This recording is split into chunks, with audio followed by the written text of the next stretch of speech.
மக்களே, காஞ்சிபுரத்தில் வேலூர்ல எல்லாம் நம்மளோட விஷனை பற்றி சொன்னோம் இல்லையா?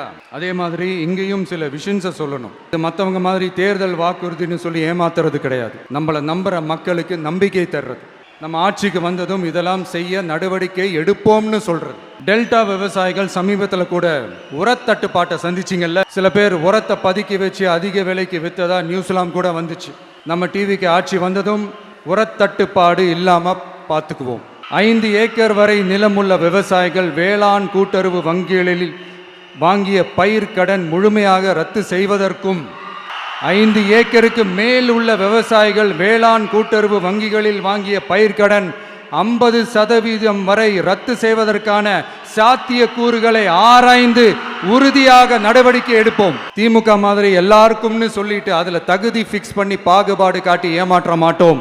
எல்லாத்தையும் வெளிப்படையாக சொல்லுவோம். 2 ஏக்கர் வரை நிலமுள்ள விவசாயிகள் மற்றும் நிலமற்றவர்கள் குடும்பத்தில் யாரும் மாநில மற்றும் ஒன்றிய அரசு ஊழியராக இல்லாமல் இருக்கும் பட்சத்தில் அவர்களின் குழந்தைகளின் பொறியியல் மற்றும் மருத்துவம் உள்ளிட்ட தொழிற்கல்வி முதல் அனைத்து வகை படிப்புகளுக்குமான முழு செலவையும் அரசே ஏற்கும். விவசாயிகளின் விருப்பத்திற்கு எதிராக எந்த திட்டமாக இருந்தாலும், ஒன்றிய அரசின் நெருக்கடியே இருந்தாலும் அந்த திட்டத்தை உங்களுடைய டிவிகே ஆட்சி முழுமையாக நிராகரிக்கும்.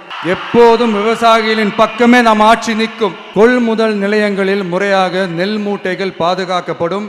நெல் முளைத்து வீணாவதை பார்த்து கொண்டு நமது அரசு சும்மா இருக்காது.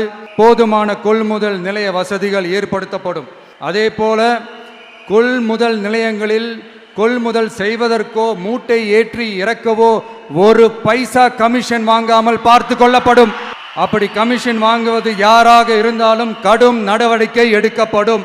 500 ரேஷன் கார்டுகளுக்கு 1 ரேஷன் கடை என்ற வரையறை நிர்ணயிக்கப்படும். கிராமங்களிலும் எடையாளர் நியமிக்கப்படுவார். பெண் விற்பனையாளருக்கு பெண் எடையாளர், ஆண் விற்பனையாளருக்கு ஆண் எடையாளர் என்பது பின்பற்றப்படும்.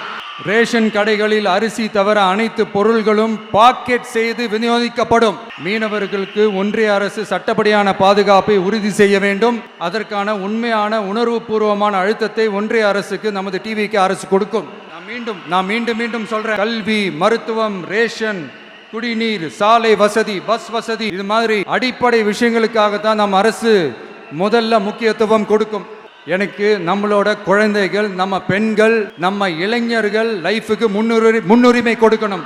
அரசு வேலை வாய்ப்புகள் மட்டும் இல்லாம தனியார் வேலை வாய்ப்புகளுக்கான வழியையும் உத்தரவாதத்தையும் உருவாக்கணும். அப்படி நாம் உருவாக்கிட்டாலே அவங்களுக்கான ரூட்டை நம்ம இளைஞர்கள் அவங்களே தேர்ந்தெடுத்துப்பாங்க.